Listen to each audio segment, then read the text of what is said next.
स्वागत है आपको एक बार फिर से मेरे YouTube चैनल पर। तो आज क्लास 12 के जीव विज्ञान अभ्यास 2 अभ्यास का नाम है पुष्पी पादपों में लैंगिक जनन का यह भाग 1 है।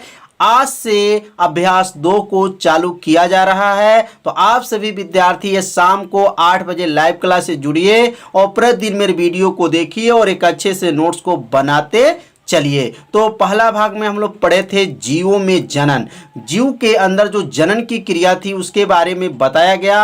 अब हम लोग पढ़ेंगे पुष्पी पादपों मतलब पौधों के अंदर लैंगिक जनन कैसे होता है, इसके बारे में आज हम लोग बताएंगे। और आप सभी विद्यार्थी अपने कॉपी में जरूर नोट करते चलिएगा। तो अब हम लोग पढ़ेंगे पौधों में लैंगिक जनन। लैंगिक जनन क्या होता है? जिसमें नर और मादा दोनों का क्या हो, संलयन होता है, लैंगिक जनन कहलाता है। यह पिछले पाठ में बताया जा चुका है। यदि आप नहीं जानते हैं तो प्लेलिस्ट में वीडियो है, वहां से जाकर के पहली पाठ का वीडियो आप देख सकते हैं। तो इसमें आज हम लोग पढ़ेंगे पौधों में लैंगिक जनन क्या है। तो सबसे पहले यह पौधों में जो लैंगिक जनन है या इसके लैंगिक जनन के बारे में जानने से पहले हमको यह समझना पड़ेगा कि जो पुष्पी पौधे होते हैं उसमें लैंगिक जनन कहाँ पे होता है, इसमें कितने भाग होते हैं, नर भाग कहाँ है, मादा भाग कहाँ है, इसके बारे में पहले जानकारी रखेंगे। उसके बाद उसके सहायक चक्र, आवश्यक चक्र क्या हैं के बारे में जानकारी रखेंगे। तो आप सभी विद्यार्थी यह चित्र को ध्यान से देख लीजिए और चित्र को देखने पर यह लग रहा है कि सबसे ऊपरी भाग पर क्या है, वर्तिकार्ग होता है और वर्तिकार के निचले भाग को क्या कहेंगे, वर्तिका कहते हैं। और यह जो नली गया है इस नली का नाम है पराग नलिका। पराग नलिका के सबसे ऊपरी भाग को वर्तिकार्ग कहा जाता है। याद रखिएगा, किसके, पराग नली के सबसे ऊपरी भाग को क्या कहते हैं, वर्तिकार कहा जाता है। वर्तिकार के निचले भाग को वर्तिका कहा जाता है। और यहाँ देखेंगे वर्तिका के जो निचले जो भाग होता है जयांग, जो मादा भाग इसको कहा जाता है। और मादा भाग के जो नीचे जो भाग होता है उसे क्या कहते हैं, अंडाशय कहते हैं। और अंडाशय के नीचे भीतरी भाग में देखेंगे तो वहाँ क्या है, बीजाणु है। यह बीजाणु है, ध्यान दीजिएगा। यह दल पुंज होते हैं। क्या होते हैं, पुष्प में ये क्या हैं, दल पुंज होते हैं। और यह जो देखिए सबसे ऊपरी भाग यह जो बना हुआ है, यह सबसे ऊपरी भाग, इसे पूरे को क्या कहेंगे, पुतंतु। क्या कहेंगे, पुतंतु कहा जाता है। और इसके ऊपरी भाग को क्या कहते हैं, पराग कोश कहते हैं। जो पराग कण की क्रिया होगी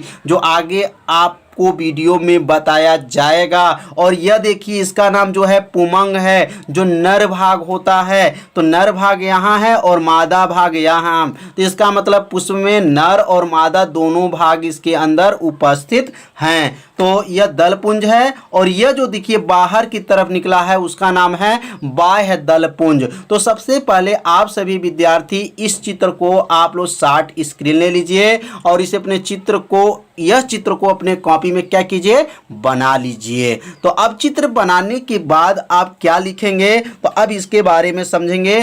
पौधों का लैंगिक जनन पुष्प होता है। जो पौधे होते हैं उनका जो लैंगिक जनन होता है, लैंगिक जनन किसमें होता है, तो पुष्प में होता है। अर्थात पुष्पी पौधों में लैंगिक जनन पुष्प के द्वारा होता है। अर्थात जो पुष्पी पौधे में क्या होते हैं, लैंगिक जो जनन क्रिया होती है वह पुष्प में ही होती है। तो पुष्पों द्वारा क्या होता है, लैंगिक जनन होता है। पुष्प में नर तथा क्या होते हैं, मादा भाग पाए जाते हैं। पुष्प के अंदर जो होते हैं नर युग्मक और मादा युग्मक दोनों उपस्थित होते हैं। तो समझ में आपको आ गया होगा, चित्र भी आप लोग को अच्छे से समझ में आ गया होगा। पहले इस चित्र को आप सभी विद्यार्थी शार्ट स्क्रीन कर लीजिए। इसे बाद में आप भी जब इसको फेयर कीजिए तो चित्र को आराम से इसको क्या कीजिए, बनाइए। अब पुष्प में कितने चक्र होते हैं, अब इसके बारे में समझेंगे। पुष्प में 2 चक्र होते हैं। पुष्प में कितने चक्र हैं, 2 चक्र होते हैं। पहला चक्र का नाम है सहायक चक्र होता है और दूसरा चक्र का नाम है आवश्यक चक्र होता है। तो अब सहायक चक्र क्या है और आवश्यक चक्र के बारे में समझेंगे। तो एक बात और ध्यान दीजिए, पुष्प में जो हमारा क्रिया होती है, मतलब नर और क्या है मादा दोनों क्रिया उसके अंदर क्या होती हैं, संपन्न होती हैं। याद रखे रहिएगा। अब आगे हम लोग पढ़ेंगे सहायक चक्र क्या है, अब इसके बारे में समझेंगे। सहायक चक्र वे चक्र जो लैंगिक जनन में भाग नहीं लेते हैं। वे चक्र जो क्या हैं, लैंगिक जनन में क्या होते हैं, भाग नहीं लेते हैं। जैसे चित्र में आप सभी विद्यार्थी एक बार और देख लीजिए, जो जनन में हमारा लैंगिक जनन में भाग नहीं लेते हैं, जो मतलब वो बाहर हो। यह चित्र में देख लीजिए, बाह्य जो दलपुंज होते हैं वह लैंगिक जनन में क्या होते हैं, भाग नहीं लेते हैं, क्योंकि यह क्या है, बाहर हैं। तो लैंगिक जनन में भाग नहीं लेंगे तो इसका नाम क्या हो जाएगा, बाह्य दलपुंज है, जो क्या हैं, सहायक चक्र होते हैं। अब आवश्यक चक्र क्या हैं? आवश्यक चक्र वे चक्र होते हैं जो लैंगिक जनन में क्या होते हैं, भाग लेते हैं। तो वे चक्र जो लैंगिक जनन में भाग ले उसे आवश्यक चक्र, और जो चक्र लैंगिक जनन में भाग नहीं लेते हैं उसे क्या कहते हैं, सहायक चक्र कहा जाता है। तो आवश्यक चक्र में जैसे क्या है, पुमंग है और जयांग जो होता है यह लैंगिक जनन में क्या होते हैं, भाग लेते हैं। तो समझ में आप सभी विद्यार्थियों को आ गया होगा। अब हम लोग पढ़ेंगे निषेचन पूर्ण घटनाएं, मतलब निषेचन से पहले घटनाएं क्या होती हैं, अब इसके बारे में समझेंगे। तो पुष्पों में निषेचन से पूर्व नर युग्मक तथा मादा युग्मक का क्या होता है, निर्माण होता है। तो निषेचन से पहले जो है नर युग्मक और क्या होता है, मादा युग्मक का क्या होता है, निर्माण होता है। मतलब उसमें जो पुमंग को नर और जयांक को क्या कहता है, मादा। तो मादा युग्मक का जब निर्माण हो जाता है तो पुष्पों के नर युग्मक को लघु बीजाणु जनन तथा मादा युग्मक को गुरु बीजाणु जनन कहते हैं। याद रखिए, पुष्प को नर युग्मक जो रहेंगे, पुष्पों में जो नर युग्मक होते हैं उस नर युग्मक को लघु बीजाणु जनक कहा जाता है, और मादा युग्मक को क्या कहा जाता है, गुरु बीजाणु जनन कहा जाता है। तो आप सभी विद्यार्थी यह जो दो लाइन लिखा गया है, यह जो कीमती लाइन है, इस कीमती लाइन को आप सभी विद्यार्थी अपने कॉपी में नोट कर लीजिए, क्योंकि यह बहुविकल्पी में पूछा जाता है। नर युग्मक को कहा जाता है, तो नर युग्मक को लघु बीजाणु जनन और मादा युग्मक को क्या कहा जाता है, तो गुरु बीजाणु जनन कहते हैं। तो निषेचन से पूर्व घटनाएं क्या होती हैं, तो निषेचन से पूर्व घटनाएं मादा युग्मक और नर युग्मक का क्या होता है, निर्माण होता है। तो समझ में आ गया होगा। अब हम लोग पढ़ेंगे पुमंग या पुंकेसर क्या होता है। तो पुंकेसर को क्या कहते हैं, नर भाग को ही पुमंग या पुंकेसर कहा जाता है, और जयांग को क्या कहा जाता है, तो मादा भाग को जयांग कहा जाता है। समझ में आ गया होगा। नर भाग को पुमंग या पुंकेसर, मादा भाग को जयांग कहा जाता है। तो अब यहाँ पे अपने कॉपी में इसे नोट कर लीजिए, पुमंग या पुंकेसर। पुमंग या पुंकेसर क्या है, तो पुष्प में नर भाग को पुमंग कहा जाता है। कितना आसान है, पुष्प में नर भाग को क्या कहते हैं, पुमंग कहा जाता है, तथा पुमंग में प्रत्येक भाग को पुंकेसर कहते हैं। पुमंग के प्रत्येक जो भाग होता है उस भाग को क्या कहते हैं, पुंकेसर कहते हैं। तो आप सभी विद्यार्थी समझ लिए होंगे पुमंग क्या है, नर भाग को पुमंग कहते हैं, मादा भाग को क्या कहते हैं, तो जयांग कहा जाता है, और पुमंग के प्रत्येक भाग को क्या कहते हैं, तो जयांग, जो पुमंग के प्रत्येक भाग को पुंकेसर कहते हैं। तो समझ में आ गया। इसे अपने कॉपी में क्या कीजिए, नोट कर लीजिए, 2 बार पढ़ लीजिए, आपको अच्छे से क्या होगा, याद हो जाएगा। अब पुंकेसर के कितने भाग होते हैं, तो पुंकेसर के 2 भाग होते हैं। एक पराग कोश होता है और एक जो होता है पुतंतु होता है। क्या होता है, पुतंतु। तो अब पराग कोश क्या होगा और पुतंतु क्या होगा, अब इसके बारे में समझेंगे।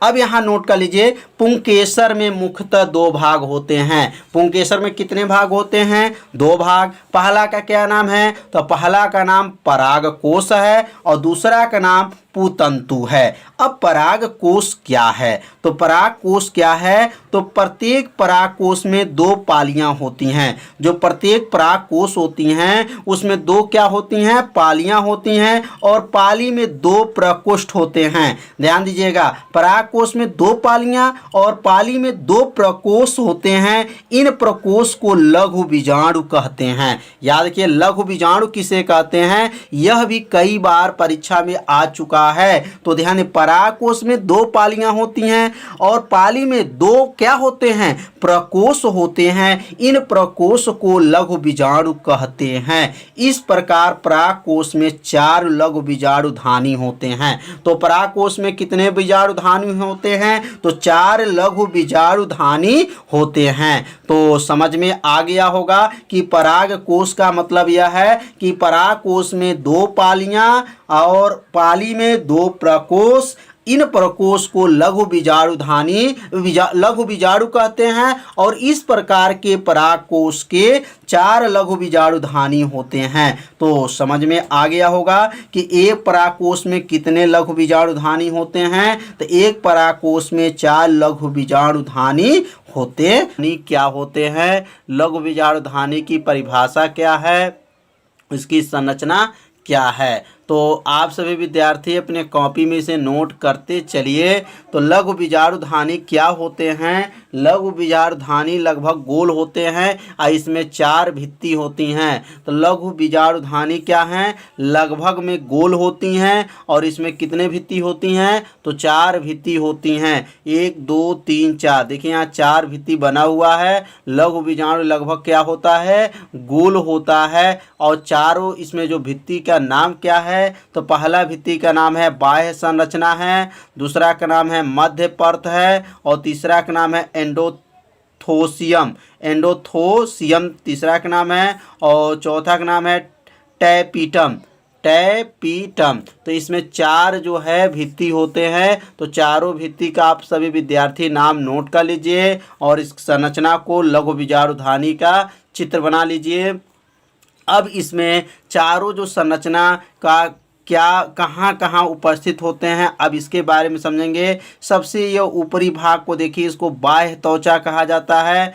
बाह्य त्वचा के निचले वाले भाग को क्या कहेंगे? परत को क्या कहेंगे? अंतः त्वचा। उसके अंदर वाले भाग को मध्य परत कहते हैं, और मध्य परत के अंदर वाले भाग को क्या कहते हैं? टैपीटम कहते हैं। और टैपीटम के अंदर जो क्रिया हो रहा देख रहे हैं यहाँ पर, इसको क्या कहेंगे? पराग कण है। क्या है यह? पराग कण है। तो यहाँ लिख सकते हैं कि सबसे बाहरी भाग को बाह्य त्वचा के निचली परत को अंतः त्वचा, और अंतः त्वचा के निचली परत को मध्य परत कहते हैं, और मध्य परत के निचली भाग को क्या कहते हैं? टैपीटम कहा जाता है। और टैपीटम के अंदर जो है क्या है? पराग कण होते हैं। तो आप सभी विद्यार्थी समझ में आ गया होगा। तो अब इसके बारे में नोट कर लेंगे। टैपीटम सबसे आंतरिक परत है। तो चित्र में आप सभी विद्यार्थी देखे हैं कि टैपीटम जो था सबसे आंतरिक मतलब अंदर परत में है।